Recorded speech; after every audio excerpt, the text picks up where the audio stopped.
And if I could ask you, we have another panel now, so if I could ask you just to step down off of the panel. And our next panel is going to be moving into that discussion about sustainability and the role that China has in sustainability in the future. And you know, it's an important question about the levels of determination of sustainability or regulations on sustainability. So to help us do that, please could I invite Wei Zhuang, Head of Asia Pacific at BIMCO. He's going to moderate this panel for us. It allows me to go and sit down for a minute and have a listen. So Wei, if you could come up to the stage, and I'll ask you to invite your panelists.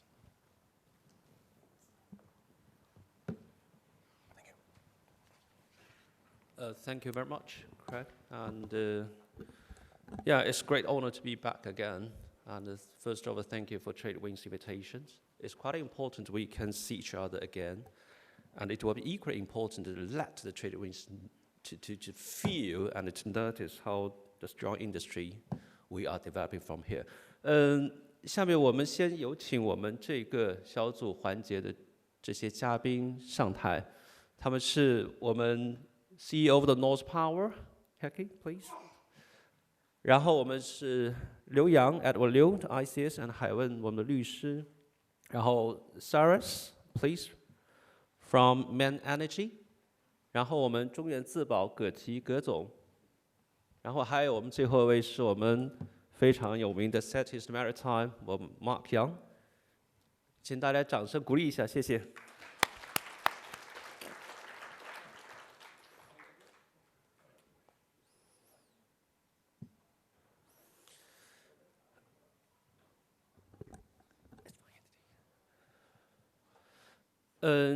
根据主办方的要求，其实我们这个环节更多的是会聊一下关于我们能源转型和可持续发展的这个环节。首先呢，我觉得再次要感谢一下 TradeWinds， 他们不仅在我们繁忙工作的间隙，频繁地给我们推送各类的资讯，也给我们提供了相当大的情绪价值。这个在我们这样一个动荡的、充满不确定的一个航运的时代，其实更有意义啊。那大家会看到，其实今天这个小组的讨论也是主办方非常精心的挑选了各类的元素。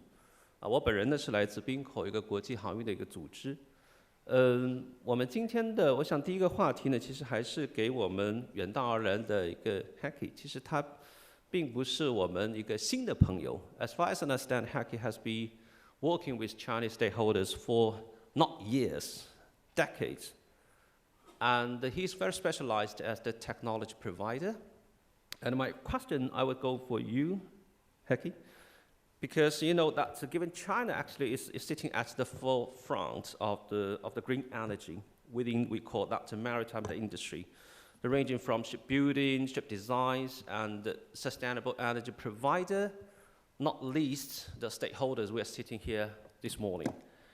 And I can see that your company is specialized for the wind-related energy improving device, and also is more important like a technology solution provider. So what do you see that the Chinese market means to you? Have you ever collaborated with Chinese shipyards, and what kind of, we call it the stumbling block, maybe sitting in between, or what you see the future, especially when we focus on the sustainability? Please. Yes. Hello. Thanks for having me here. Like the chairman already mentioned, I come from maybe a little bit different background. I come from a wind-assisted propulsion power company, making rotor sails for ships. So my perspective is somewhat different than maybe traditional life extension program for fossil fuels like alternative fuels and this type of solutions. What I see why China is of course so eminent and so important place for us to be is naturally because of all the shipbuilding, ship repair, ship owning, ship management facilities in the country.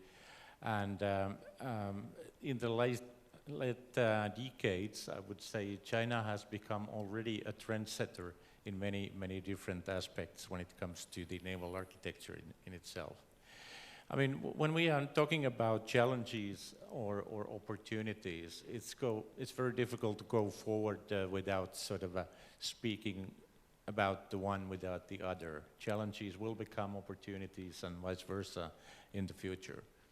When I look at the naval architecture, China has huge facilities, huge resources, like say I would call even coming from Europe, endless resources when it comes to financials and human capital.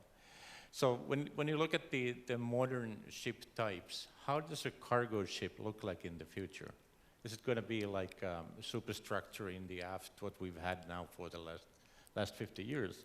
Or are we moving into a completely more sustainable shipping, taking all the other elements into consideration? Hydrodynamics, the general arrangement of the ship, different type of solutions, dual fuel engines, air bubbling systems, sails on ships. So this trend is moving forward on an, I would say, an accelerated speed now. And what is the timeline now? In many of these developments, we end up talking about that they take effect, in a sense, in generations. It requires people to make these decisions. However, what is happening now in a very, I would say in a very strong terms, is that the regulatory environment is getting stronger and stronger. And they, in a sense, are giving the push to the industry. So we start to talk about, instead of generations, we start to talk about years moving forward in the business. And that presents also a challenge. I mean, if we look at the China business, what is the regulatory alignment within the country? What is the regulatory alignment in the territory in comparison to the whole world, in the IMO rules and taking effect in different parts of the world? So that sort of sets the scene, which is quite important for us to understand. When we talk about the business development going forward, we can see different type of solutions like alternative fuels, or are they just means to survive the regulations? Are they just a life extension program for fossil fuels? Like the product, what my company provides is a road to sail for ships. It is clearly a CapEx investment that has a clear payback time. So it is a different discussion that is taking place within this business landscape. But this requires really bold decisions. Companies like Stena, thank you for this, has making a bold decision to move forward with this type of solutions, which I believe is sort of sustainable solution for the future. It's not just like surviving the rules, it is a long-term solution to be part of this journey to net zero world, which is a very brave target.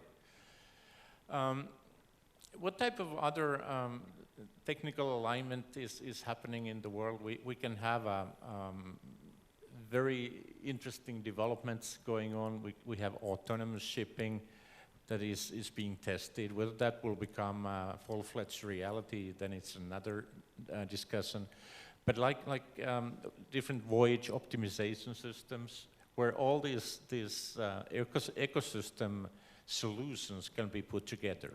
Like our product from Nose Power with the voyage optimization, air bubbling systems on ships, optimizing the arrival times and the sea voyage and routing.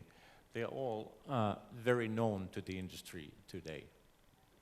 So all in all, I mean, putting all these things, what is really required is the ecosystem to work together.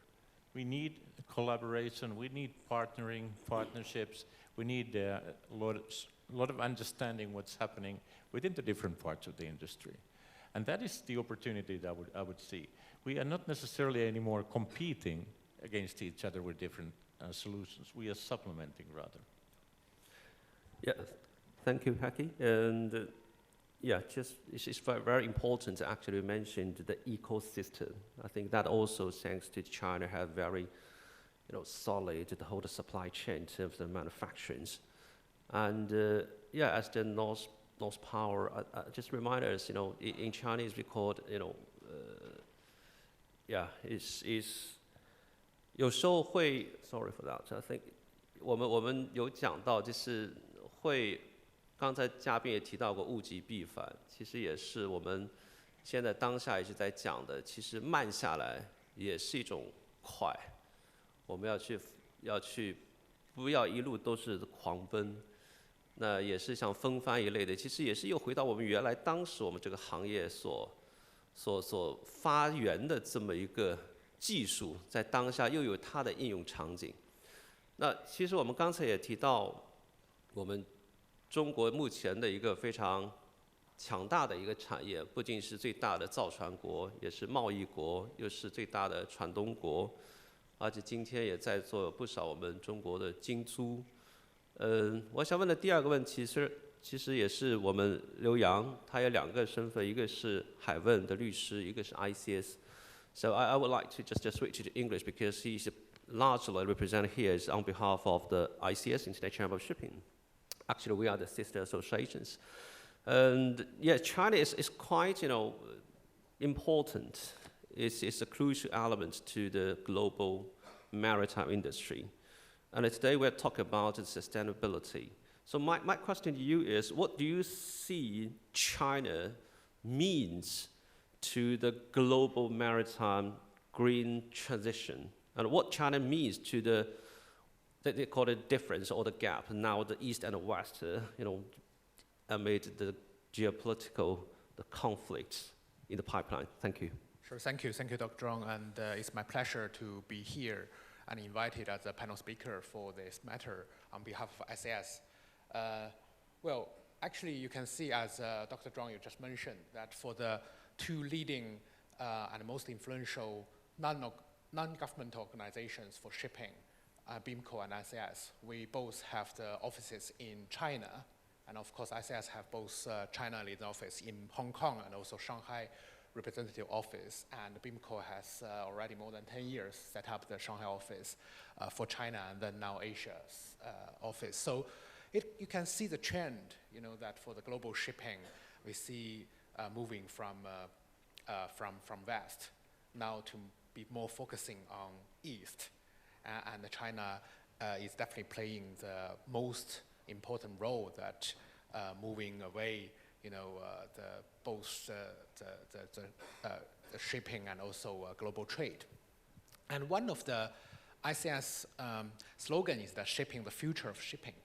And we all know that decarbonization and digitalization are the most key features for shaping the future of shipping, right? So who can really dominate on these 2 issues, then who will be the leading players in the next 20 or 30 years for global shipping and trade. And China indeed, actually, as ICS, we are expecting and believe that China should play a dominant role in this way. We all know that in April, IMO will have the discussion regarding the GHG measures, which are very heterogeneous, for everyone involved in this dialogue. And ICS, of course, on one camp, and China, together with a few other countries, on the other side, talking about whether the fund that ICS, together with another 50 countries, proposed can be adopted or accepted by the major members of the IMO. But I can tell you, that if China disagree with this proposal, it's very likely that IMO will not have the vote for this measure, and that means for all the efforts in the past 3 or 4 years would be a waste.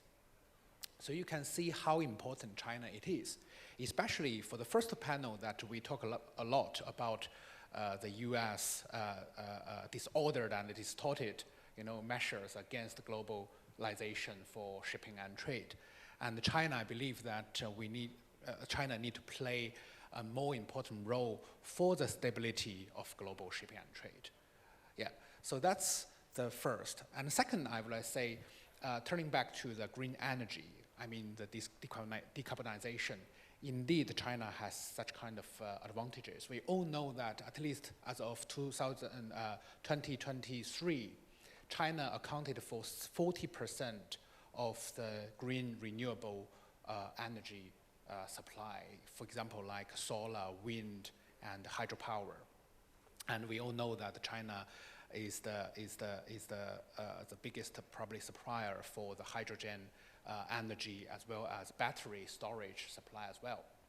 So, and also on the other hand, our shipping person are always be blamed by the outsiders, saying that we are one of the biggest greenhouse emission provider to the world.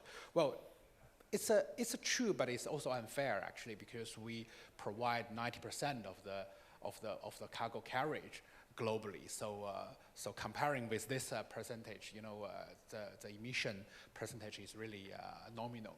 But again, that doesn't mean that we need to work harder to achieve the IMO target for the 2050, that we want to achieve the zero carbon emission until actually 25 years later. So again, that if China is the powerhouse for renewable green energy, then that means China can, as I said, to shape the future, to not only about the supply, to supply the green energy, but also to making the rules. So that is the second point that I'd like to mention. And the third one is regarding the green shipbuilding and maritime technology, which I want to echo what the first panel has already discussed regarding the USTR sections 301 investigation. Well, actually, I know that China will have a very big delegation to the Washington, D.C. next week. And for ICS, our Secretary General and also Shipping Policy Director will also go there to speak, to tell the U.S. government that why this kind of measures would not get anyone's benefit, but only harm. But more importantly, I think for China, as I think the first panel speaker mentioned, regarding that we need to consolidate ourselves, try to do the best, is that we are already, again, I think 40% is the figure that we are counted for the shipbuilding orders nowadays. And not only, the reason why we are, the most of the ship owners worldwide would like to choose all their new shipbuildings in China is not only because of the price, that we provide a reasonable price, but also the technology that we can provide. I know that major shipyards in China have devoted a lot of resources in recent years for the green energy, and also the engine power, sort of. So this is our advantage, and that is the US who cannot really catch up in, at least for the Trump administration for the next 4 years. No one believes that would be achievable. So the time is in our favor, and we are already in such kind of advanced position, so that we need to do our best, to maintain this leading position in this regard. Last but not least, as I mentioned, that ICS China Leads office is based in Hong Kong, and apart from Mr. Hing Chao, who is also from Hong Kong, I'm also from Hong Kong. That I'd like to mention again that because especially for this panel's topic is will Chinese trade bridge the divide between East and West? And people always say that Hong Kong actually is the super connector between East and West. And when talking about shipping, never forget Hong Kong. And especially actually in last year, there are two major action plans announced by the Hong Kong government. One is the action plan for green maritime fuel bunkering, and it's available to the public for the action plan. And whoever that sitting in this room, either you are the ship owners, energy suppliers, please look at it. You will seize the opportunities not only for business but also for the future, for a brighter future about what is the Hong Kong government is going to do to reposition Hong Kong port and Hong Kong maritime cluster based on the green fuel energy. And secondly, that in last year government policy address, we also announced about the commodity trading ecosystem. That is not only for bulk cargoes, but also for the new energy. And that is our ambition, the Hong Kong's ambition, that want to find a new way that to position Hong Kong as the leading international shipping center. So I think with the co-efforts among the Chinese shipping stakeholders, including Hong Kong, that to answer the question regarding the panel topic, indeed that Chinese trade bridge, it will definitely bridge the divide between the West and East. Thank you, Dr. Zhou. Thank you very much, Edward. Yes, I totally agree that China will play a more important role to bridge the difference, if not the gap. And from your, the comments, I think one of the words I wanted to echo that patience is virtue. Our business definitely will be longer than 4 years to our charm. So let's see, and try to build yourself strong and resilience. That is how the adapting we are trying to do. And next question, I will go for you, Saras, because we're talking about sustainability, and we're talking about it maritime industry. Quite often, because Binko, we are have so many ship owners as our members, and when we talk about this kind of what's your green strategy, what is your sustainables, and they claim that yes, I'm just a fuel consumer, and I'm just carry the goods and provided the transporting services. How about the engine manufacturers? Where are they? Are they ready? Because they are more important, and they should be the others of the responsibilities to take when we talk about this topic. And I also heard from market that there's quite a few experiments per pilot, project, whatsoever. So would you tell us whether the comments raised by the owner, do you agree with that? On where were we now when we talk about this zero, emission, the pathways? Thank you. Good morning, everybody, and thank you very much for the question, Wei. My name is Sarath. I'm based in Hong Kong, and I'm heading MAN's business in Asia Pacific. I split my time between Hong Kong and Shanghai. We're roughly 700 people out here in China, about 2,000 people in the region. I would like to start by saying I think this is a well-known fact. Everybody is proud of the fact that 90% of world trade is moved by shipping, right? Roughly 80% of those ships are powered by MAN engines, two-stroke engines, large propulsion engines. If you put it another way, roughly 50% of world trade is powered by MAN engines. Now, that puts us in a great position of responsibility. That's what Edward was pointing to also about on the technology side.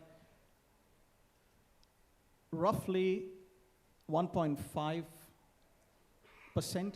of global CO2 emissions are being burned through engines powered by MAN, on ships that are with MAN engines. So it's a great position of responsibility, and I want to talk a little bit about what we're doing about it. So we are a fully owned, 100% owned subsidiary of Volkswagen Group. Engines is one part of the business. I will start with the engine part, and then I will talk a little bit about what we're doing on rest of the value chain technologies. So, let me give you the good news. A two-stroke engine can burn pretty much anything you throw into it. Right? It can be engineered, it can be designed to burn more or less any kind of fuel. It can be optimized to do that. The question is more of what is available today, right? It's more a question of supply-side economics. We've got LNG engines, methane engines that have been in operation for decades. We've got methanol engines that have been in operation for more than 8 years, 500,000 operating hours on it. We are developing the ammonia engine. Research and development is ongoing. Full-scale testing has started and will be ready for commercial release by 2027 beginning. So within a year and a half, we'll see the first ammonia engines on sea. So the transition is real, the transition's happening, and we've seen more than 50% of engines that have been ordered last year have been dual fuel. So the future is going to be multi-fuel. It's not a single fuel future. And from our view, and when we speak with our partners, we see that roughly a quarter of that will be with ammonia-powered engines, and roughly a third will be, well, maybe roughly a third is with ammonia, roughly a quarter will be with methanol. And remember, LNG will still have a share. So we still see 15 to 20% share with LNG. And what's even more interesting is conventional fuels will still have a share in it. because it's not only about the future fuels and the alternative low carbon fuels, it's also about ancillary auxiliary technologies. Yeah, we spoke about rotor assisted propulsion, we spoke about air lubrication. There's many other energy efficiency measures. Digitalization is key. There is simply no decarbonization without digitalization. You have to weaponize the technology. Data and connectivity is extremely important. And then let's not forget the ships on the sea. We're only talking about new builds. We've got thousands of ships on the sea that have the potential to be further decarbonized. So you could retrofit existing engines which burn heavy fuel oil or VLSFO to run on LNG, LPG, methanol. We've done all of that before. We continue to do it. In future also, ammonia retrofits will be available.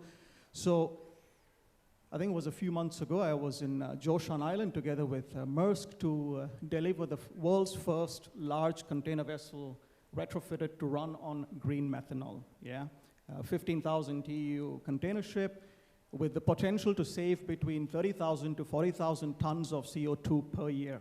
Yeah, this is real. This is real transition That's happening. first in the world, that project, right? Correct, yeah. First large container ship retrofit in the world.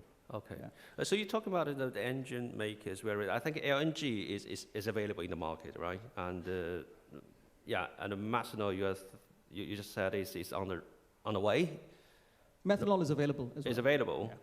Okay, and ammonia we may still need a few years to see in the market. Is that correct? Yeah, ammonia is undergoing full cylinder testing now in Mitsui in Japan and at our research center in Copenhagen. Yeah. We will finish all the testing within the next few months, and it will be ready for commercial release by early 2027. So within a year to a year and a half latest. Okay, well, that's really encouraging news. Yeah. But another question is, when we talk about this kind of availability, but for most ship owners, they also have the commercial considerations. Because I believe Maersk is because they are big enough to afford this kind of pilot project.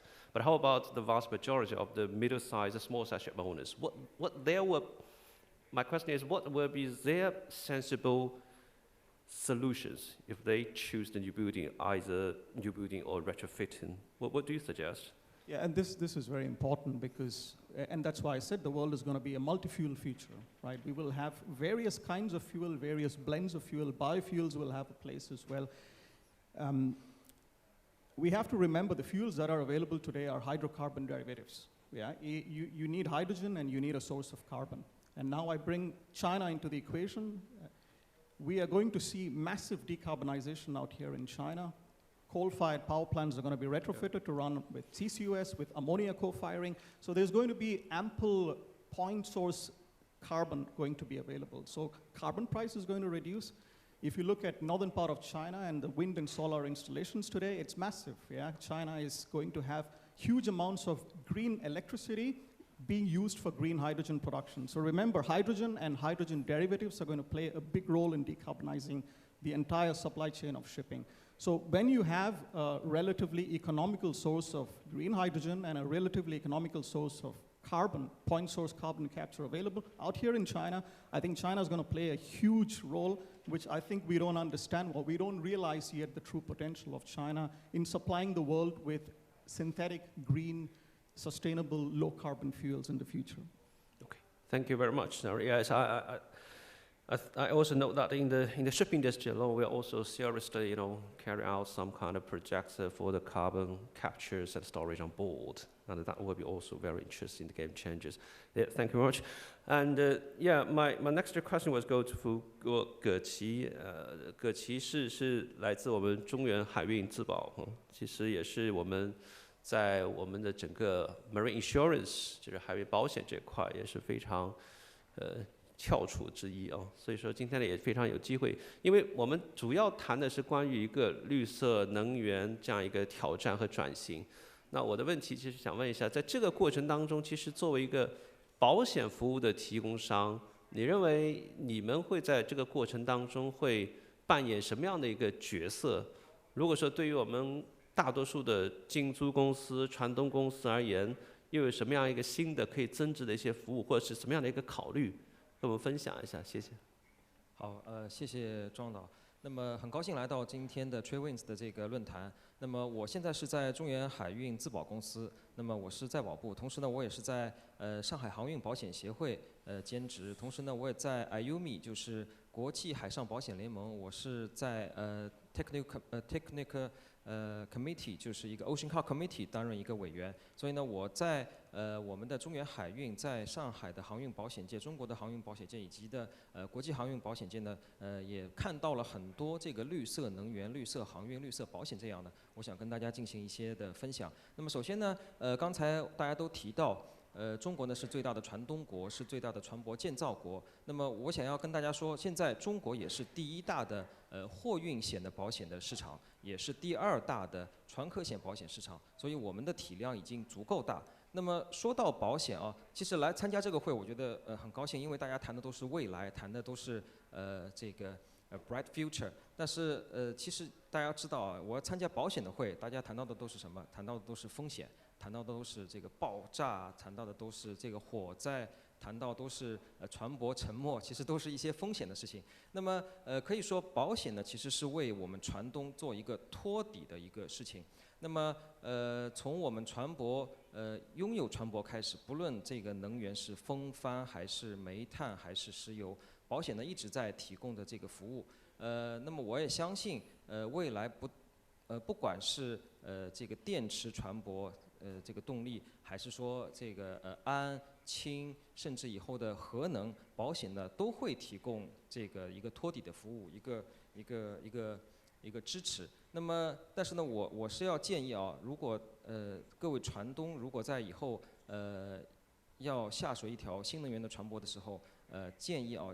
尽早跟我们的保险公司去进行沟通。那么以我的例子为说呢，我们中原海运自保公司承保了集团所有的1000艘的这个船舶，包括新下水的新能源的船。那么已经有700箱的纯电的 TEU 的船，那么也有这个双燃料的 LNG 的VLCC。那么我们公司呢，在知道船东要下水这个船之前呢，我们就去船厂，我们中原海运自己的船厂里边去看这个风险到底是什么。如果你不知道风险是什么，我能想到的，纯电池的船，那么电池会泄漏，里边的这个它还是在长江里边，那么它是不是可能会造成这个生态污染？是不是会发生船舶碰撞的时候会有这个爆炸？那么不但是炸了这个电池箱，还会炸了这个船。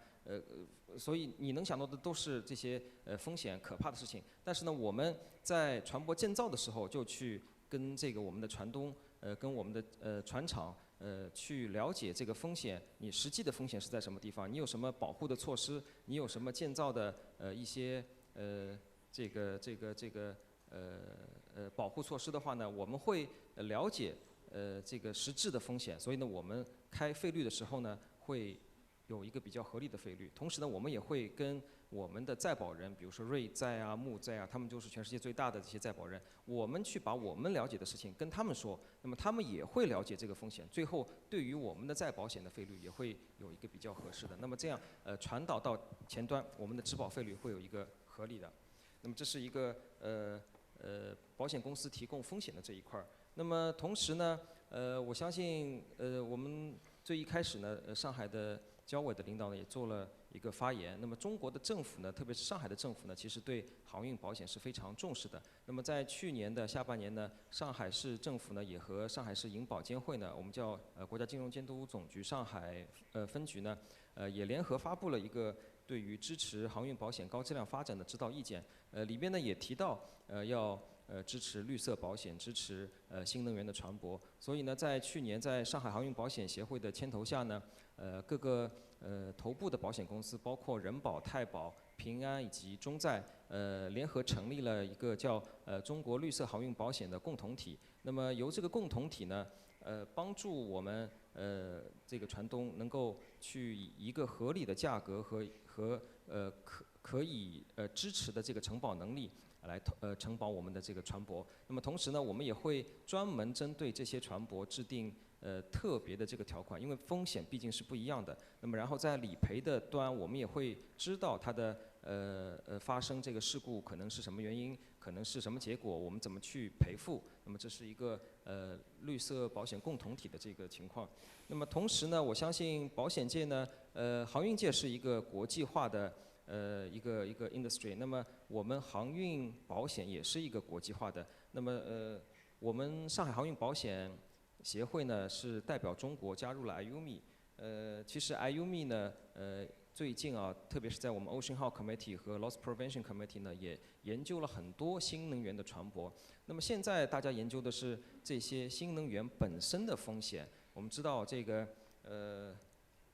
电池可能会有爆炸的可能性，那么氨可能会有剧毒，然后还有甚至我们也讨论了这个核动力的未来的这个船舶。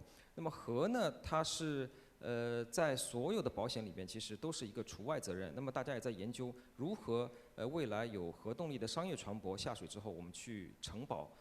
这也是在下一周呢，我也会去到汉堡去参加 IUMI 的春季的会议，大家呢也会这个讨论这些新能源的船舶未来的承保的情况。那么最后一部分呢，想也分享一下，除了我们船舶本身是绿色能源、绿色航运，我们现在运输的各种这个货物啊，其实也涉及到这个绿色航运。特别是中国现在是最大的电动汽车的出口国。那么在几年前，这个我们都看到新闻啊，每一年都有一艘巨大的 PCTC 船装载的这个电动车或者是燃油车，那么发生火灾、爆炸 total loss。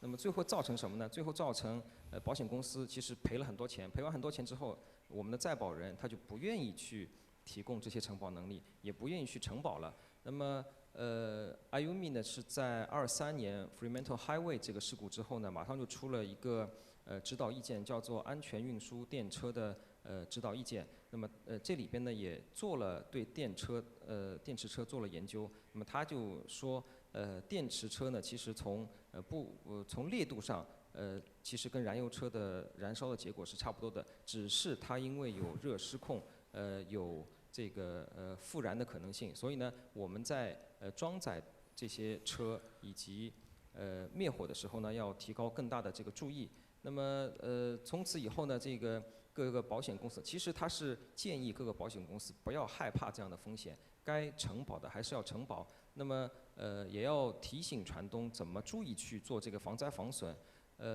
今年呢，我们这个 IUMI 的这个指导意见呢也在进行 review， 那么可能还会有一些新的版本出来。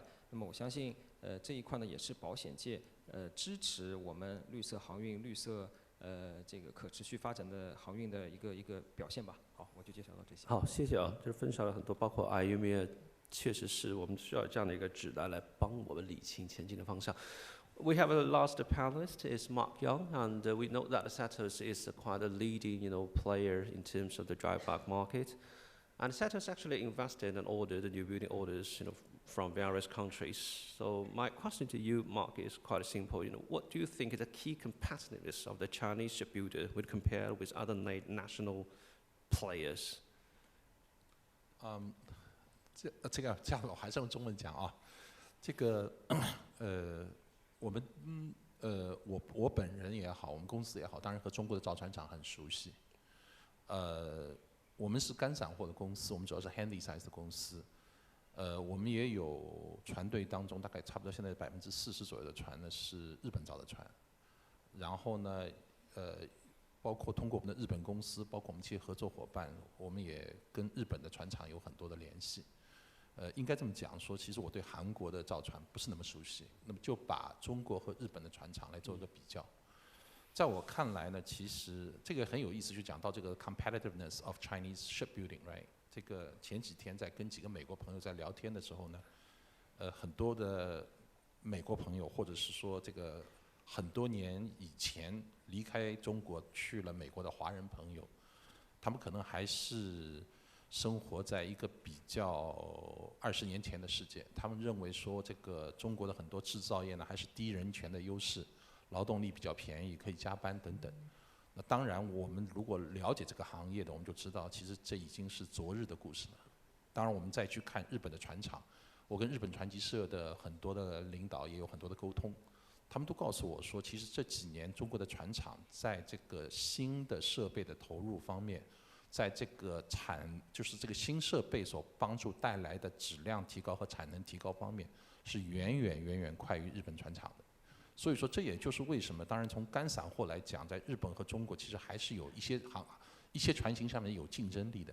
但是对于一些新的附加值更高的船来说，反而是中国做得更好。那今天我再来看，其实在日本船厂的人工的人工的构成方面，其实不见得比中国高那么多。日本船厂有很多的外面的劳工，而中国其实那个东南亚的外面劳工，他其实平均的收入水平也许真的不比中国更高，应该更低一些。所以说，在我看来啊，其实造船这个行业其实非常有意思，就是日本的概念呢，它其实还是把它看成一个以前造车的概念，它希望一个固定的船型有极大批量的生产，然后不断的去提高它的效率。但是呢，中国呢，其实的造船当中，它是 mixed with 这个 tailor made 和 mixed with 这个 volume supply， 它是把这个方面集合的特别好。所以在这个角度来看，在中国今天的造船当中，我作为一个船东啊，在中国造船当中，我就觉得说中国是在所有的全世界造船当中，能够最 flexible， 最愿意倾听客户的需求，对，最愿意 adaptive， 而且它是最快的去不断的提高它的新的船型的这样一个地方。它的这个整个的这个 supply chain 也是最完全的。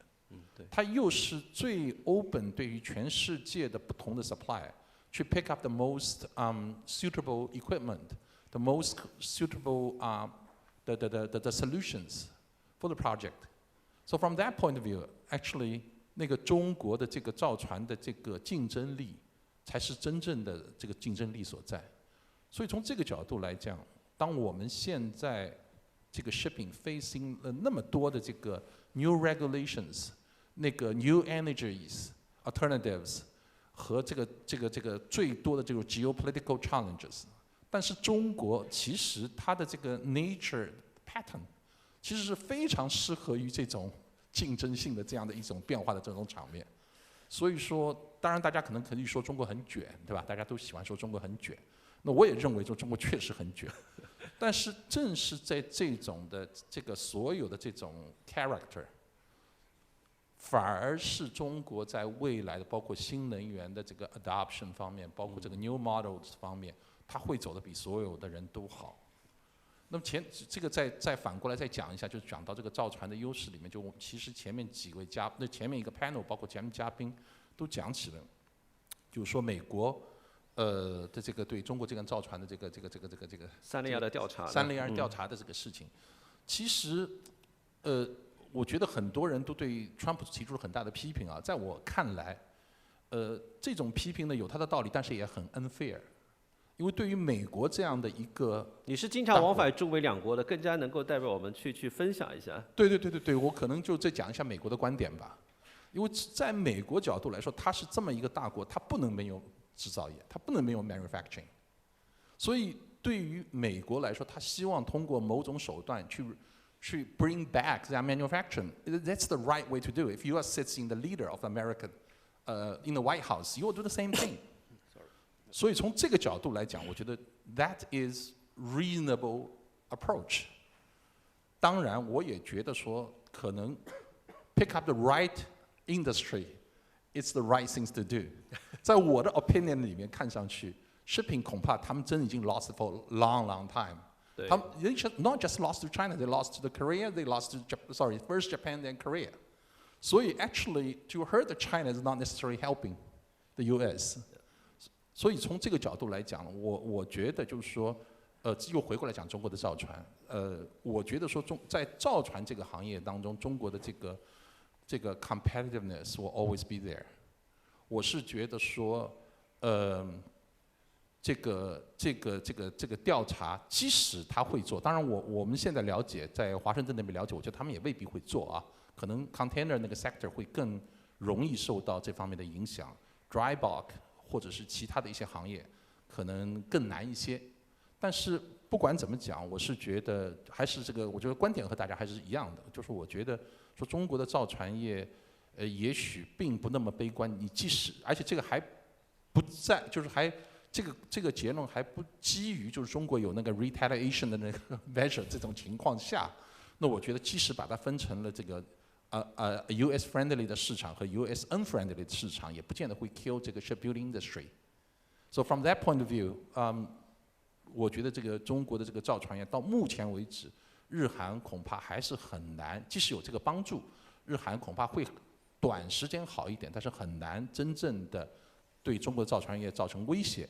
而兴起的那些国家还是远远没有 ready to be competitive with China。OK， 谢谢啊。其实 Mark 的讲了，我觉得也非常认同。其实 in the foreseeable future, I think the Chinese shipbuilding industry is not replaceable. Period. 然后呢，中国的船厂呢，其实也不用太着急，反正刚才讲的订单已经28、29了，是吧？特朗普反正还有4年，也应该在没有其他的改动的情况下，他也不可能连任。当然那是另外一个 unknown。考虑时间的关系，我觉得非常感谢我们今天的小组讨论的嘉宾。我相信大家也是跟我一样有这样的一个体会。其实中国这几年的一个发展，无论制造业还是说航运业，还是整个我们的生态圈，都是在马不停蹄的前进，为世界提供了多样化的一个选择。而且但凡中国人讲一些计划和做一些事情 ，made a commitment is reliable。然后中国人我觉得也是非常的勤奋。所以说，今天在座来参加我们 TradeWinds 的国外的友人，你们要珍惜身边的中国人啊，大家抱团可以走得更远，变得更强大。Again, thank you very much, and good luck to the panelists.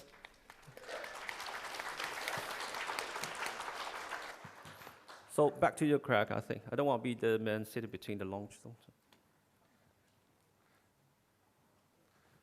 Good afternoon, everybody. Welcome back. Hope you all had a lovely lunch. You're feeling renewed, refreshed, and ready to rock again. So we're going to move into the session 2 now within the program. We've got 2 sessions left for the afternoon. So this next session, we're looking more in terms of China's role within the financial system of shipping. So we've got funding the fleet of tomorrow. How are the financial markets working? How are they going to fund the vessels that we're moving towards? But within that context, we have first off, I'm going to invite Valerie Lee, who's partner at WFW, to come up to the stage, along with Vincent Lau, who's CFO of Sea Capital, to come up. They're going to have a discussion on the elements. I've no idea what they're going to talk about. They've kept it secret from me. They're going to come up and talk about elements of that. Valerie's leading the discussion. Vincent Lau from Sea Capital. Thank you, both of you.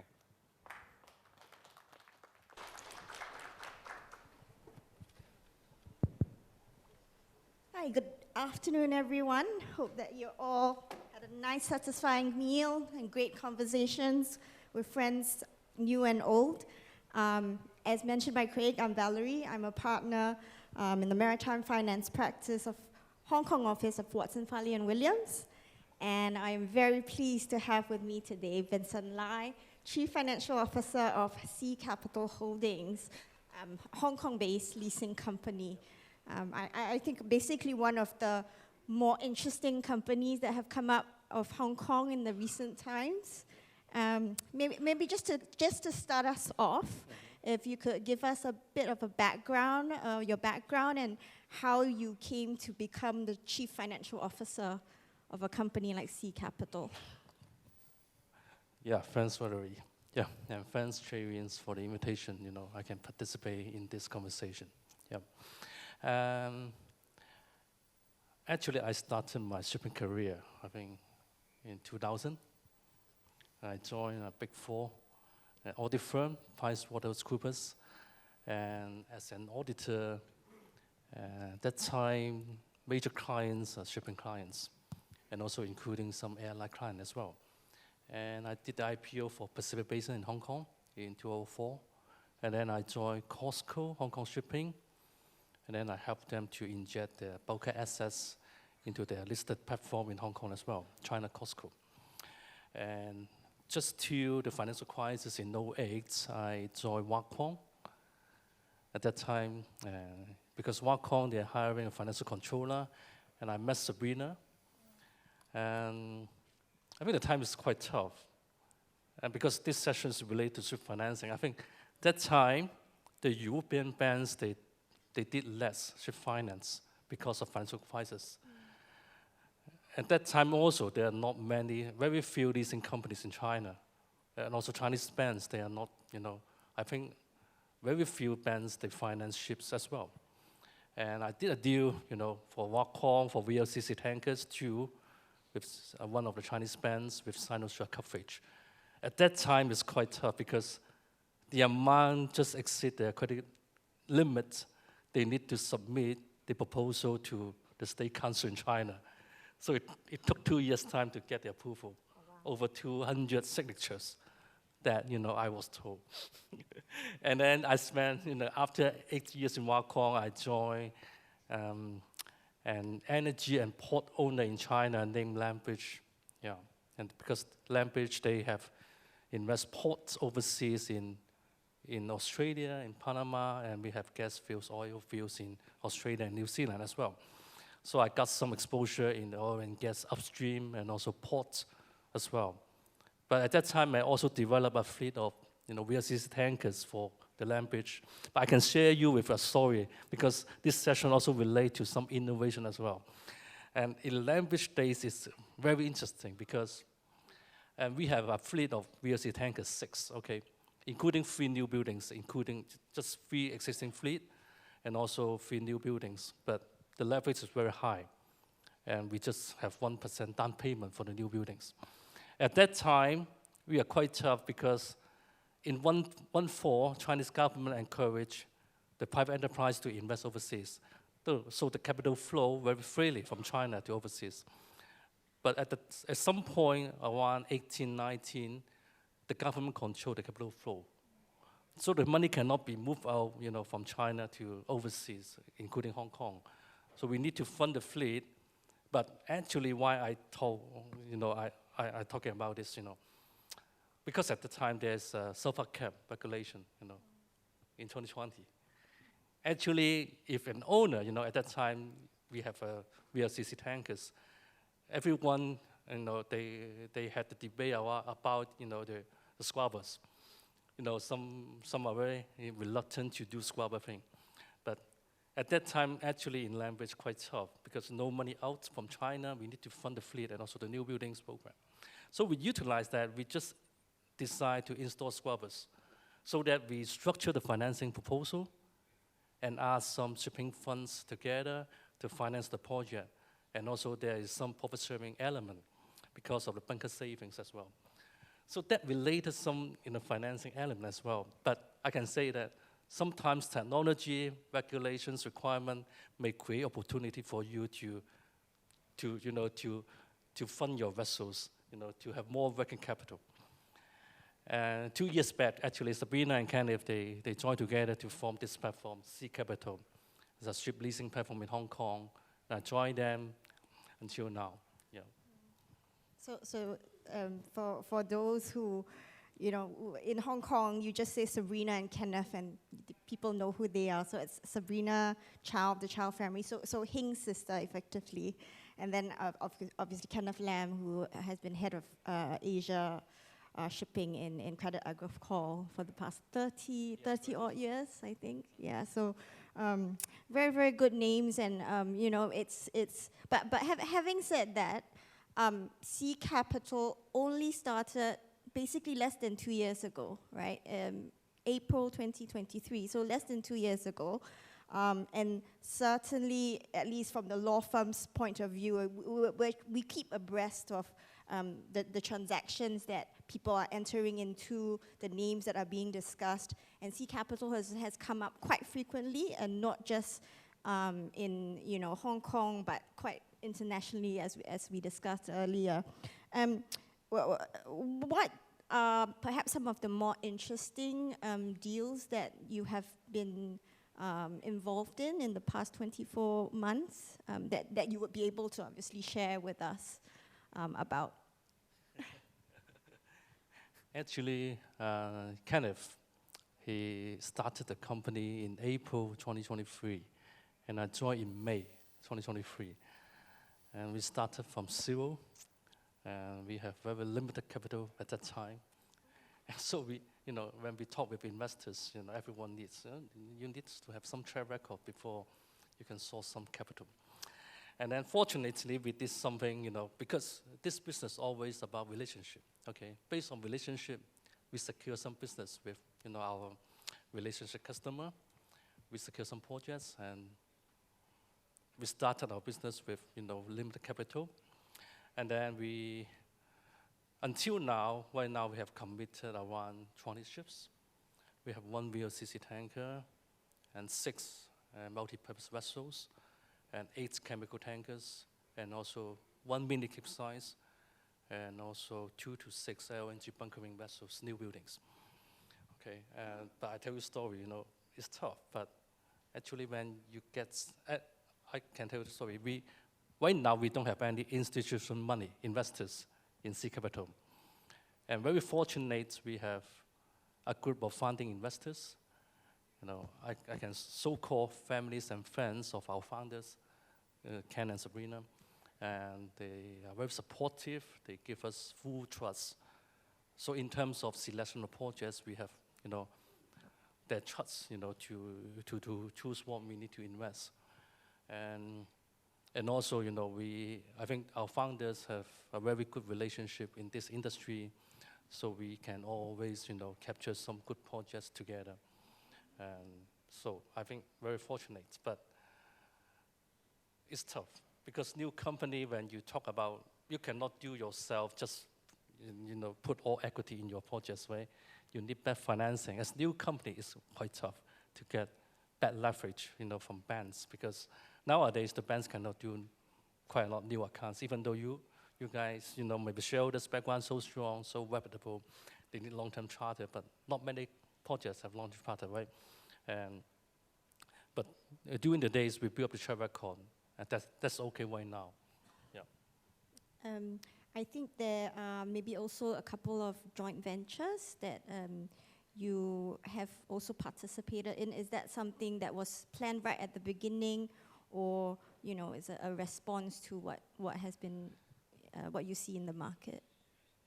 I think one point I want to mention about the flexibility,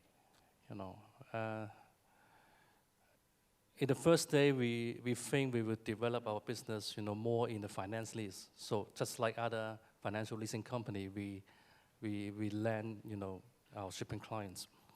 But actually, the market is not, because now the owners quite cash rich. So the market is not there, but we try to be flexible. So we talk with our relationship partners, equity partners, say Seacon Shipping, one of our equity partners, and Golden Union also, they are one of our equity partners as well. So we switch our angle to see whether we can participate as equity partner as well. So we join together. Because the market, is so capital intensive, needs a lot of capital. We need to work with others together. So we need to open mind. We need to be flexible. So I think, in summary, what I hear is basically, as with other players in the industry, it's about leveraging your know-how, because it is a very competitive environment. There are various partners that we're aware that ship owners and other players alike can choose from, and it really is about leveraging the connections that we have and that we continue to make, and the know-how that clearly just from just talking with you recently that I realized how deep that passion and knowledge is that's carried through, and I think that's exactly why Sea Capital has been so successful despite the short period. With that in mind, any observations that you have on current trends, or maybe in terms of the challenges, how should companies navigate and try to respond in these challenging times? Actually, for C Capital, our business model is very simple. We can do finance lease and operating lease, okay? And for finance lease, actually, we can do that throughout the cycle. Even a good market, bad market, we can still do finance lease with right clients, right structures, so that we can deploy our capital efficiently.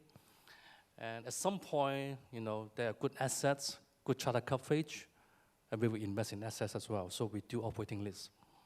So I think it's a mixture, it's a mix of strategy that can help us to invest, to deploy our capital throughout the cycle. But you're right, shipping is very long term. It's relationship based, and also why we invest, because the ship finance market is so huge, I can say. Right now there are a lot of new buildings need to be funded, right? And also, if we talk about carbon targets in 2050, the fleet should be renewed as well. So the CapEx program is so huge. Lots of capital should be needed in this market. So for me, I think the market is huge. We don't see that kind of challenge that, I think capital also, I think the capacity for institutions, for banks to lend, already there. So whether they can match with the right counterparts, right projects, and also right structures, that will be critical as well. Thank you. So I don't know if there are any questions that anyone might have for Vincent. But if not, perhaps we can wrap up. Thank you very much for your time here today. It's a great honor and privilege to be able to interview you here today. And perhaps if there's any other questions that we have from the audience later, we can catch up again. Thank you very much. Thank you, Valerie. Thank you, Vincent. Staying on the theme of financing, then, it's time for our next panel session with the Chinese lessors and how they're going to sustain their growth in the markets, as we were just hearing Valerie and Vincent discussing then. We're going to have a discussion then looking at the markets, and I'd like to invite Joanne Jiang, partner at WFW, to come up to the stage, and I'll allow you to invite your panelists to come up as well. Thank you. Thank you. Pleased to meet you.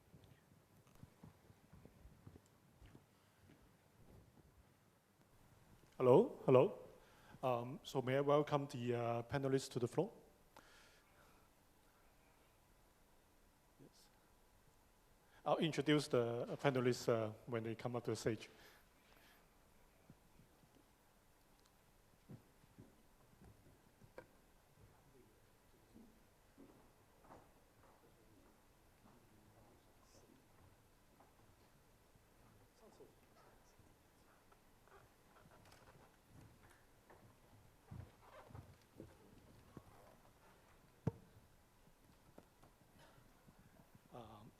Hello, everyone.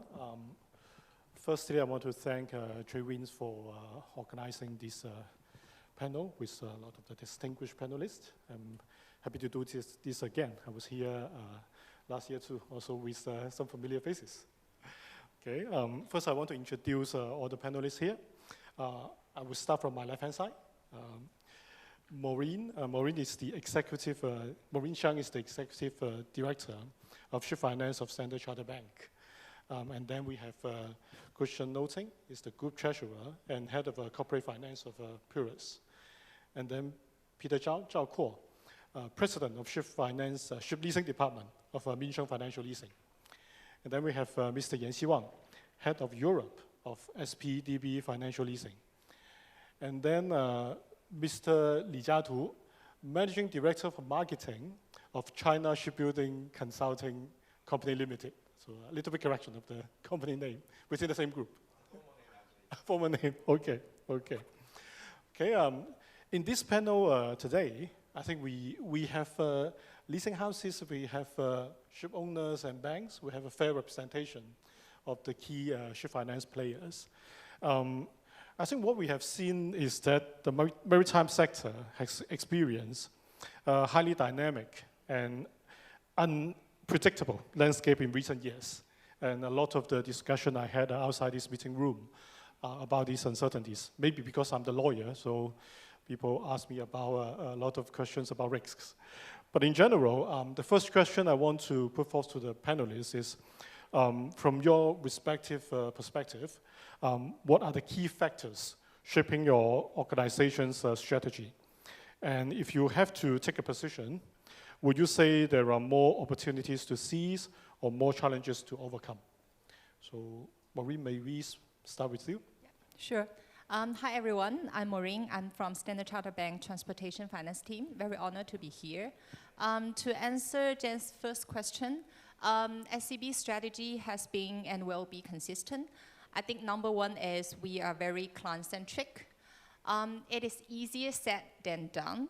I think every financial institution would say we are client-centric. But when it comes to execution and the implementation, there are a lot of hurdles in reality. There are regulatory environment, there are local market competition, and also there are geopolitical complications. But at SCB, we have devoted abundant resources, including both human resources and capital resources into our key markets globally, so that we have the deep insight of all our key markets, and also a very deep understanding of our clients, so that we can meet their need. And then strategy number two is to focus on clients who are future-proof. As Jen has mentioned, we live in a highly dynamic and unpredictable environment. So I think for every responsible organization, we need to be resilient and also be ready to face any challenge. And then strategy number three, which is related to strategy number two, is to focus on clients who have very clear environmental transition plans. So the industry will need around $2 trillion capital to meet the net zero target by 2050. We see a lot of opportunities there to support our clients who can lead the transition. So basically, these are the key three strategies. And in terms of challenges versus opportunities, indeed, there are many challenges. But I think most of the time, opportunities also come with challenges. For example, the net zero target, certainly it poses challenge to the shipping companies to decarbon, but in the meantime, it also encourages the shipping companies to innovate and upgrade. Another example is Basel new regulation. It poses challenge to the banks to adapt to the new rules, but then in the meantime, it also encourages banks and financial institutions to evolve with new products. So yeah, that's why I think there are both challenges and opportunities, but there are always more opportunities as long as you're ready and you are open-minded and adaptive and can seize the opportunities when they arise. Thank you, Maureen, for the very structured answer and actually a lot of optimism in it. Thank you. Christian, do you want to say something from owner's perspective? From owner's perspective, yeah. Good afternoon. Thanks for having me. I was here last year, Jihan. So Puros, myself, I joined Puros about 3 years ago. The company started 5-6 years ago. We have built a fleet of about 70 vessels, largely focused on enabling our client in the energy transition. So we're investing into vessels, we own and operate vessels. The sectors we are in is largely gas, offshore, and we have some vessels which operate carbon capture system and full electric ferries. So it gives us a platform to learn about new technologies. Having said so, I think a key focus area when we talk about strategy is ultimately we are trying to help our clients, and then we're not very much different to banks, right? Client-centric. So ultimately we have to be client-centric, and our clients are energy majors, largely across the world. We focus on energy client, be it offshore or gas, and those clients try to enable the energy transition. And we are trying to help them, and we are a small part of the wider supply chain, right? So ultimately it's about energy security, energy transition, and we are providing the maritime assets to support those clients. So that has been good. So we try to achieve long-term contracts.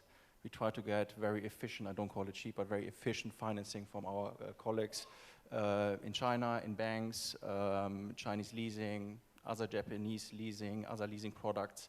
So that's a challenge sometimes. Where do you find the right capital? Because you said it's 2 trillion you need to have. I mean, you also have to find the capital. That's definitely one of the challenge. But again, it's an opportunity when you have the right partners, like on the panel, then you can achieve it. So when you ask me about opportunities and challenges, right, I do think when the glass is half empty, there's a lot of challenges or a lot of problems, right? But you said already there's a lot of opportunities. So we like to think positive about this and try to work with our clients together. But things are changing. I mean, I started 4 years ago. We look a lot into offshore wind. Offshore wind has been delayed. We look a lot in ammonia. Ammonia has been delayed. So you have to actually be agile and adapt and be future-proof. And I do think that's a challenge, but when you work together with the main stakeholders, which I would say is you have to make your shareholder return, you have to have your banking partners and leasing partners. Ultimately, you need to have the client, because without the client, you won't earn any charter rates and you will not be able to pay your shareholder, nor your employees, nor your banks.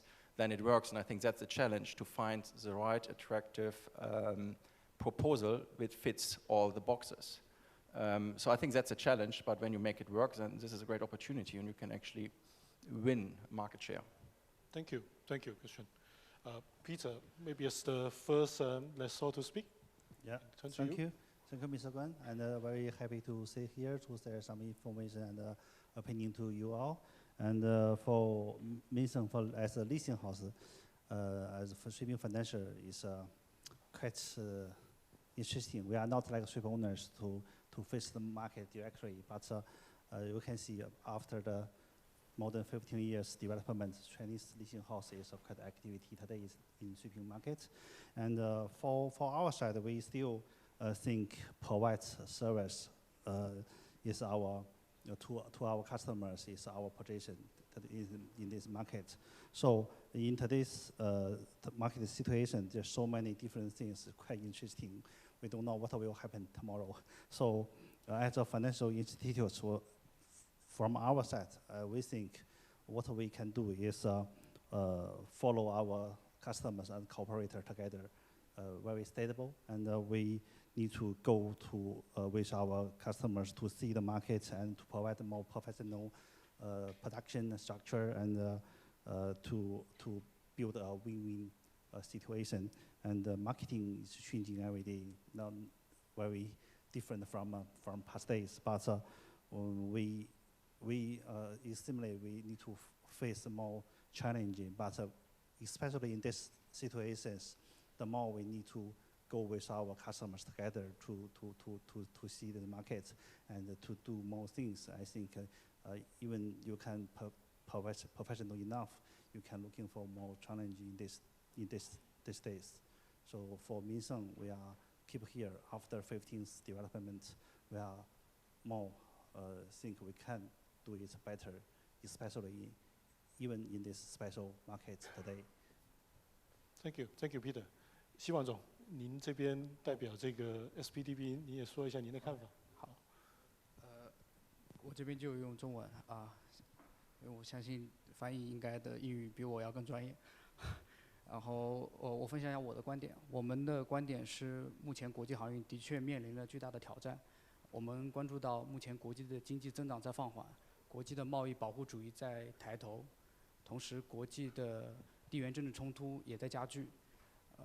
这些都为航运整个产业链带来了巨大的不确定性。对于中国租赁公司，我们目前也都面临着竞争加剧，利差在收窄，我们的客户在大量的提前还款，以及我们的美元成本管理的压力也在增大。这些都是中国租赁公司目前面临的一些问题和挑战。但机会与挑战并存，我们也应该看到目前全球贸易的发展的趋势不会改变。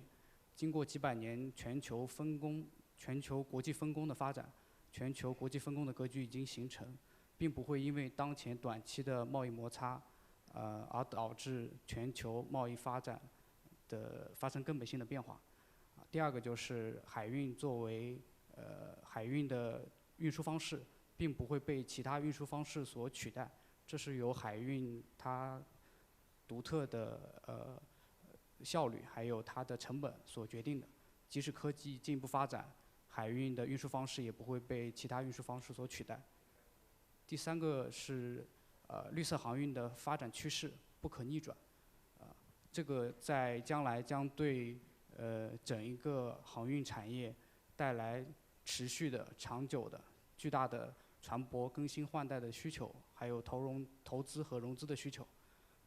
第四个是我们也应该关注到中国航运产业的生态系统已经建立并不断发展。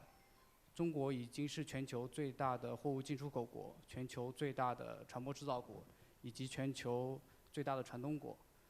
从船舶制造、船舶融资、船舶管理到航运保险、航运法律、航运服务等各方面，中国已经建立了航运完整的生态系统，并在不断的发展。上海在今年也将全面建成国际航运中心，在国际航运市场上扮演着更重要的角色。目前我们的客户可以实现上午在江南船厂下到订单，下午在上海的租赁公司一起讨论融资方案。因此我们普银作为扎根在上海的中国租赁公司，我们对未来的航运市场以及航运融资市场仍然看好。未来我们也将继续加大在这一领域的投资。我们期待与更多的国内外潜在的优质的船东合作，为他们提供更多更好的融资服务和产品。非常感谢，非常感谢。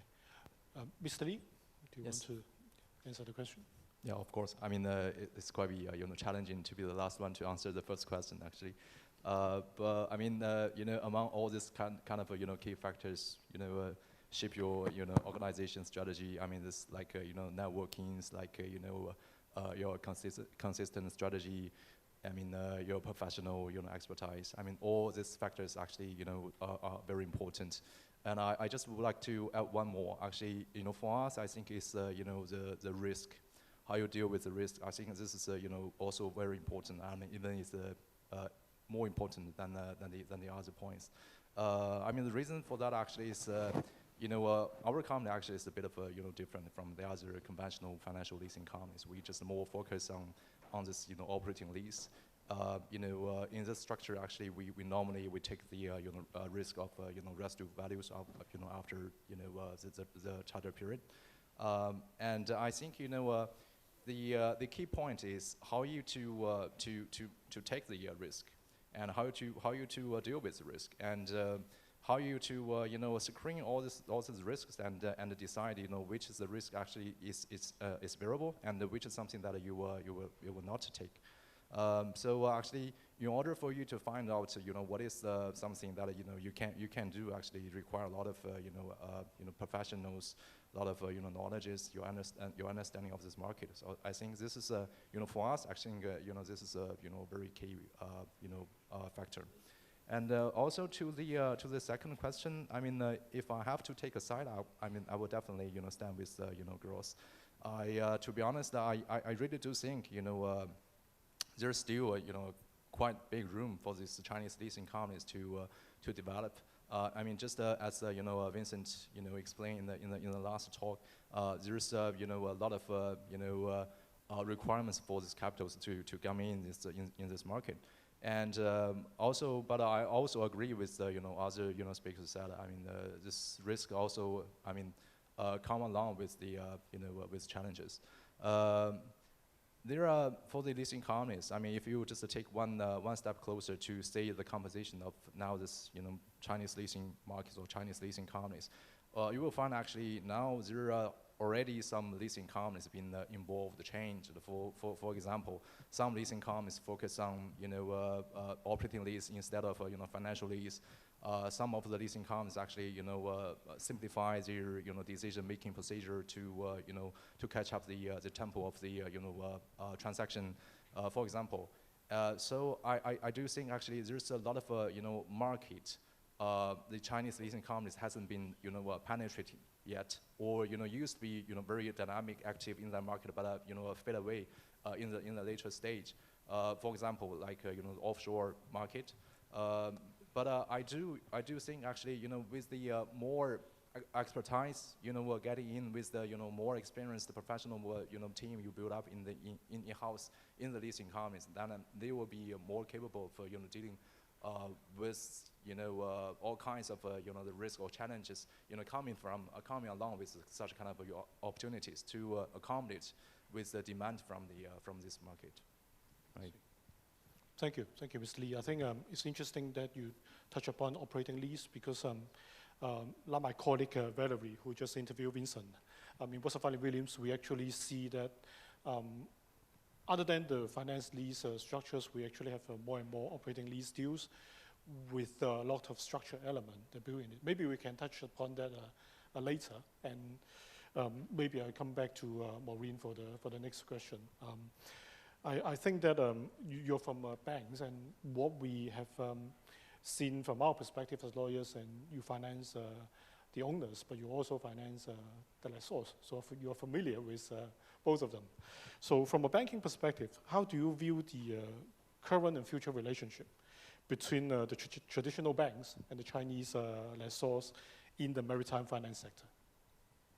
Yeah, so I think banks and Chinese lessors, we each have our own competitive advantage. We are supplementing each other. So in the past, we have worked on a few opportunities together. And I think ICB, we have a dedicated client coverage team specifically for Chinese lessors for more than 10 years. We have seen the Chinese lessors have innovated. We also recognize their financial strength. We also highly value their expertise. So from that perspective, we are also very happy to go hand in hand with Chinese lessors to expand into new markets where we each can play different roles. We can make full use of our uniqueness from each party. And I do see there are more opportunities to work together in the future as in the past. Thank you. Christian, you work with a lot of different financing players in the market, and actually Purus has successfully built up a very significant fleet. I think you mentioned that actually in terms of the type of ships, you have a very diverse fleet. So about the diverse financing options and relations, how do Chinese lessors and their leasing products compare to other financing providers, such as banks and private equity firms? Perhaps you can share your perspective. Thanks, and I think I have to be a little bit mindful. I think we should not make comparison to some extent. We should be very careful. I think everything is different, but what I observed, and I was in banks for close to 20 years before that, and that was before 2008. The landscape has changed. We need 2 trillion in capital, you mentioned. I'm not sure that's your quote, but it's a significant amount. And when you look out there today, I think you want to compare, but just looking at statistics, who are the largest financiers to the industry? It is Chinese leasing, it is China Exim, you have some European banks, but not as much anymore. So that's a big capital providers to the industry. So I think it's a very important part of the industry because it is leasing and bank financing enabling the buying of vessels. Of course, you need to have shareholders in the first place as well, you need your clients, but it is a very, very important stakeholder. So from this perspective, don't compare. I would say it's essential because it is the top 5. You can look at it, top 10, top 20 is a significant part of the industry. I think what I realized is when I was in banks is the regulation you just mentioned as a challenge. Banks are highly regulated. That's from my own experience. I don't want to mention, I've been in the bank for the last 4 years, but that prohibits a significant amount of flexibility you have in your structures. While in Chinese leasing you have a different universe. I mean, it's also very different, right, of what Chinese lessors you have. They have different backgrounds. It can be yard background, it can be an asset management background, it can be a banking background. So there are significant large institutions behind it very often, which provides a strong credit backing.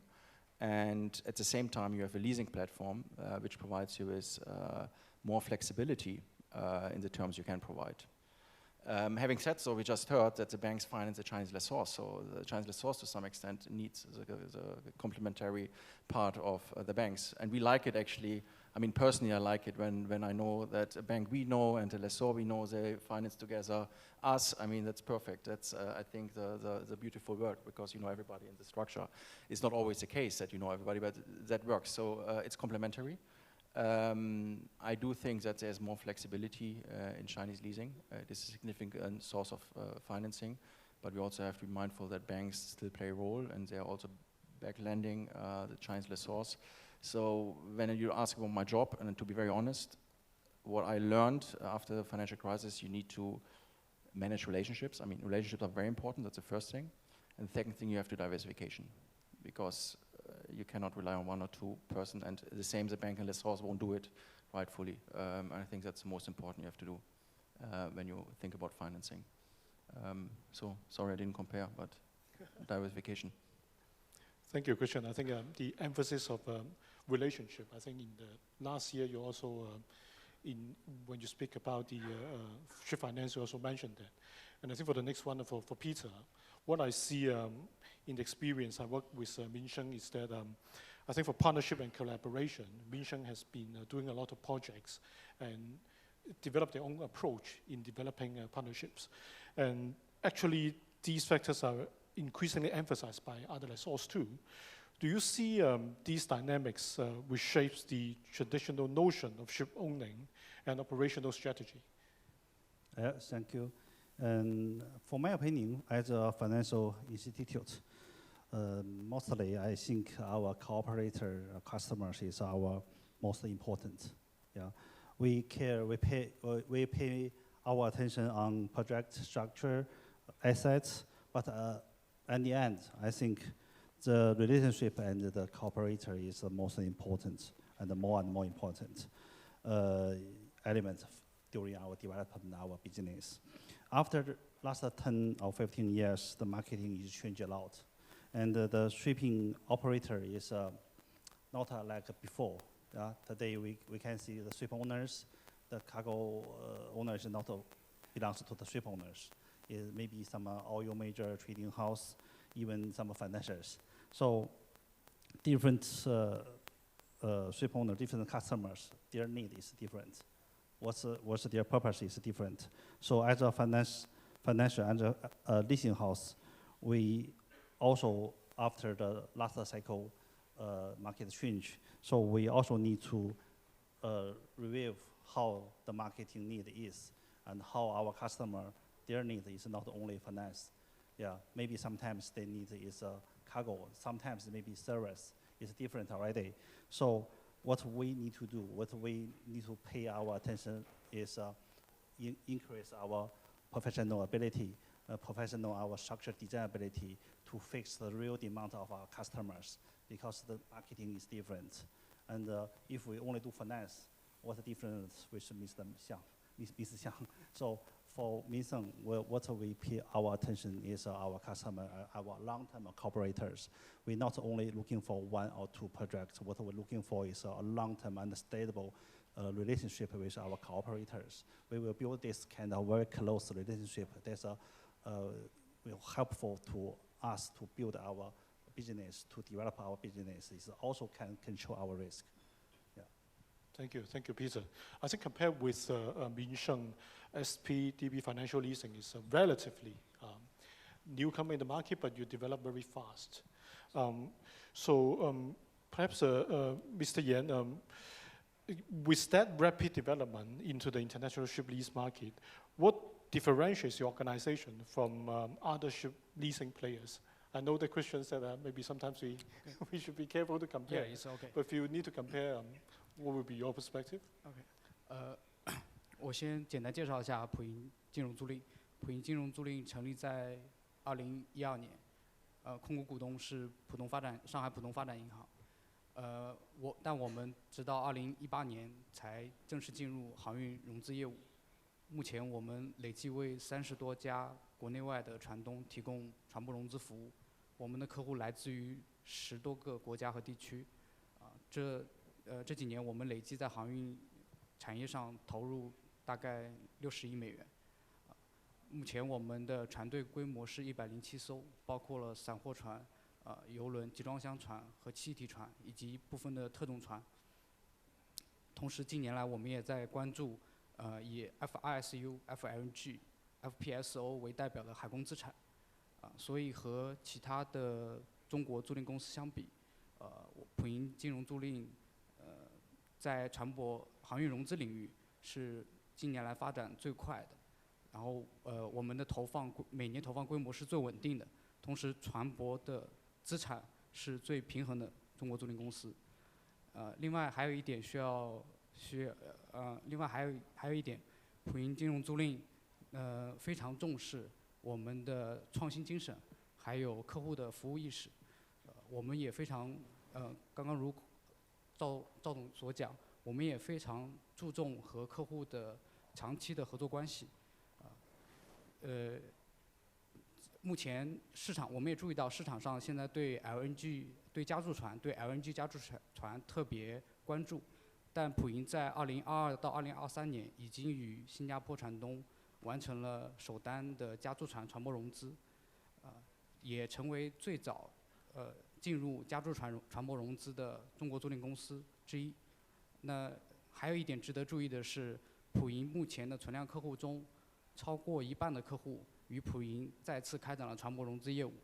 我们几乎所有的合作伙伴近年来船舶资产都获得了不同幅度的增长，所以这也体现了普银和客户共同发展这个关系。以上是我们的主要的特点。Yeah, I think both lessors emphasize the partnership and collaboration. And I think for Mr. Lee, if I may go back to what you just mentioned, I think on operating lease products, we do see that a lot of the lessors use this as a structure to basically combine a lot of factors in the shipping, including ship management. Maybe you can share your experience in structuring operating lease projects and what are the key elements that you see are important for a successful operating lease structure? Well, I think the biggest difference between operating lease and the financial leasing, actually is the logic behind. I mean, the operating leasing actually you are the owner rather than a financier, so you have to be very well prepared for the vessel to be off-hired during the operation, or actually you have to deal with all this technical issues you may during the operation. So I mean this is I think this is the biggest difference. I mean and also I think for the operating leasing, as I said, I mean you have to bear some of the risk, like the residual value of the vessel, and also for this operating lease, actually you need to do more research on the market that you may get involved, because you actually it's more like as I said, more like a ship owner, so you need to understand what you actually invested. So finance, financial leasing is more like a finance, right? So you just basically it's kind of the money that you lend to the ship owner, so for the vessel. So I think this is basically the biggest difference. And also I actually this question just remind me a very interesting disagreement that we had last in negotiation for a project that we did last year, which is this default, which is that is operating leasing, but in the BBC form.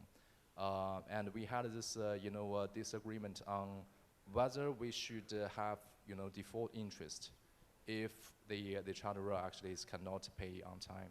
So that actually is we find actually it's very interesting, because this is not like white or black or yes or no. It's kind of it's kind of an argument, because from our point to say, I think this is a very reasonable request, because we charter the vessel to you, and we put the money in the investment, and you don't pay me on time, then of course we have the position to request the default interest. But from the charterer point to see, actually this is operating lease, right? So if I cannot duly perform my duty, then you can terminate this contract, you can call my guarantee, but there's no such kind of penalty should be paid. So this is, I mean, we found actually this is a very interesting point, and I think this is the logic, as I said, like the logic, between difference between this, financial leasing and operating lease. Right? Great. And I think the example you gave, bring me into a negotiation room where the lessor is trying to explore a new structure with the owner. Yes. I think for operating lease, another aspect is that for the post-delivery period, there's actually, I would say, more issue to manage and more aspect to take care of within that period. Yep. And maybe I can turn to Mr. Yan, actually about this, because what we have done together and what we have experienced together, we see that the geopolitical tension have posed challenges for lessors and their clients during post-delivery stages. And I want to ask you, how has SPDBFL approached and managed such situation? And what insights can you share with your experience? 普银金租在2024年成功释放了一艘被伊朗扣押长达441天的苏伊士邮轮。在这个过程中，我们也积累了一些经验。首先，第一个是在面对共同的风险，我们中国租赁公司需要与船东站在一起，需要去通过不断的讨论和沟通，去寻找符合双方共同利益的应对的方案。第二点是，外部的第三方的专业的服务机构可以给中国租赁公司带来巨大的信心和帮助，在应对这种突发事件的风险下，比如专业的律师团队、专业的外部的保险团队以及经纪公司，可以帮助租赁公司更好地应对管理风险和解决类似的这样的风险事件。第三点也是最重要的，我们认为客户的选择是重中之重。在船舶释放的过程中，我们客户的专业性还有他们的不断努力，其实是船舶得以释放的关键因素。所以在中国租赁公司在选择合作伙伴的过程中，需要更加的谨慎，更加的应该去关注和选择具有穿越周期能力以及更好管理能力的国际的船东，这样才能更好的应对将来可能的突发的风险和事件。感谢，希望，因为这个项目应该说我们一起去面对这个挑战，处理的时间也挺长的。其实今天在会场里面，我也有另外一位同事 Sylvia， 当时也是一起在这个项目里面配合这个普银租赁，在这个应该说是延续了一个很成功的这个合作关系。But I think back to the topic about this relationship. I think for Minsheng, I also see that, especially for Peter, I think in structuring these very collaborative projects with different structures, I think you are very experienced. So my question to you is, in transactions structured by Minsheng, what do you consider the key factors in fostering strategic relationships with the shipping industry? Yes, as we know, the shipping is a long tender business normally, and compared to traditional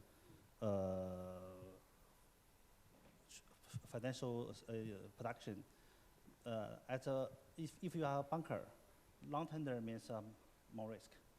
Yes. So normally, bank not like a so long tenders business normally. So that's why Chinese bank, not the leasing house bank, they normally don't like do shipping business before. So this how to build the can cost long tenders and make a very stable business part is our purpose from the first day to do shipping business. So for Minsheng, we are during we develop our shipping business, we are more like I mentioned, to build this business model with our customers. Not only looking for finance, how much money you need, I provide to you. It's not like this. It's a normal one. It's not very stable. I think we must be to catch what our customers need and what's the real what they need to face the market change and what they real needs if assets or money or service was different, maybe auto balance something different demand. That's what we are looking for. We only can catch this different demands. That means we can build different business model with our customers. That's very important for my opinion. And as Minson, we established in 2008.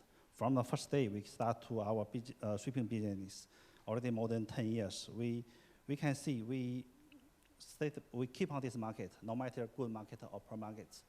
We are go with our customers very stable, not only in the very good markets, but we are always happy to see we go with our customers during the very poor market the last 10 years. As a normal bank, they happy to say no during the poor markets, but how to cross this market, this is what we are looking for. As a Minson bank, this one sentence is better say in Chinese is 以客为尊. That means we must be to follow what our customer real need. That's also what I just mentioned for sweeping, as a sweeping financial. They must increase their professional. They need to know the markets. They need to know the change. They need to have their professional ability to explain to our internal, to explain to our credit people why this market is different. Sweeping is really different. It's different, totally different with other industry. If as a bank to see, there's so many different elements if you do a sweeping business. That means as a sweeping financial, you need to really know your customer very much. You need to try to build a business model with your different customers. That's a very key point for me to consideration when I develop our shipping business. Thank you, Peter. I think the emphasis on customer, I think it's a theme from your perspective, also the other two lessors' perspective. And Christian, if we may turn to you, I think you already mentioned that you actually have a change of perspective from financier to become the customer. I think in terms of your own experience, you experienced the transitioning from a banker to an owner.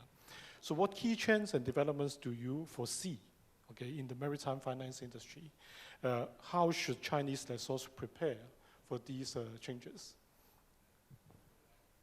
That's a very big question, right? And I think I cannot answer this question. I should not be answering this question. Who am I, right, to answer this question, to be honest? So I was thinking about it because I have to be humbled here, and I think I should not be the one who's giving advice. I think what I can do is a little bit, because I saw a few mistakes I made myself, right, in the banking world. And I do actually think that what I've observed in the last 15 years in the Chinese leasing market is that those mistakes are not being done there in a big wave. I mean, it's because you learn a lot from the past. I think that's one thing. So people can observe, and there's been a lot of mistakes made. I work for big German banks. We had 50 billion in shipping portfolio, 50, not 20. It was 2.5 times of the largest today, right? And a much smaller bank at that point of time. But having said so, I think I was thinking about three things. What I learned is, and I'm trying to bring it into what I do on a day-to-day basis, is the biggest mistakes and the biggest money lost was concentration. I mean, diversification. I mean, the biggest money was lost on concentration, because things can go wrong, and when you have all your money in one basket, and this basket lost, nothing you can do, right?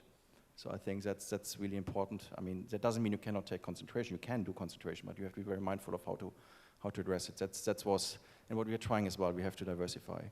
The second thing I saw is, and I was good to learn after the financial crisis, is observe big trends, right?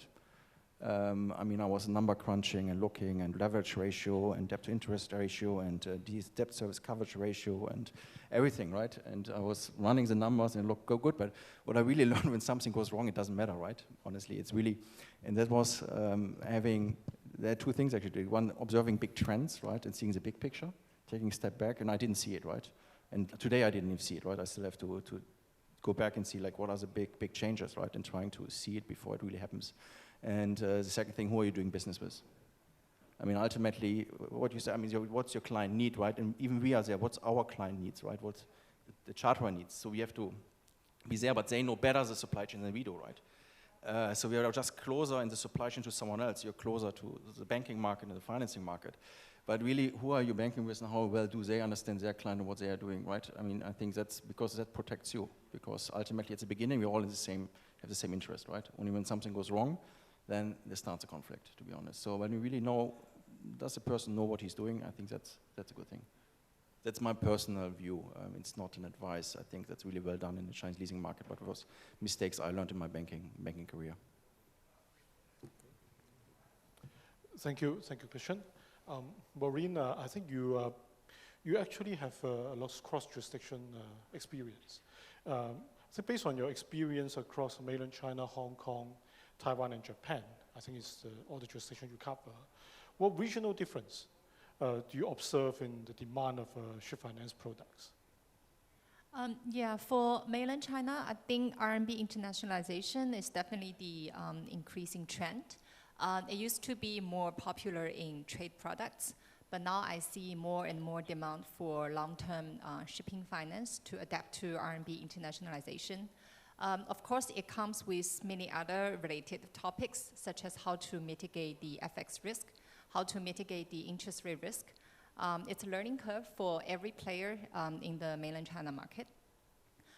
For Hong Kong, we see ship owners prefer balance sheet-like structures like JVs. So the key is we need to understand the background of all the sponsors and also to structure the risk allocations under different scenarios. That's the key. And for Taiwan market, of course, it has been very competitive. I think banks, and especially international banks, just need to find innovative structures to meet the leverage requirement and also the pricing demand. For Japan, we do see more and more shipping companies expand globally in the recent 2 to 3 years. There are a lot of projects ongoing. And we think that Japanese banks alone might not be able to support such a large financing need. So definitely there are opportunities for banks that are not Japanese local banks that can penetrate into the market. The key is we need to analyze the underlying projects and also to have deep insight into the off-takers. So these are the key differences I observe. Thank you. Thank you. It looks like we still have a few time. I don't know whether there's any question from the floor that you want to ask the financiers in the market.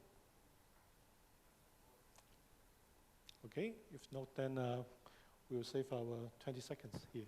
Thank you very much. Thank you for all the panelists.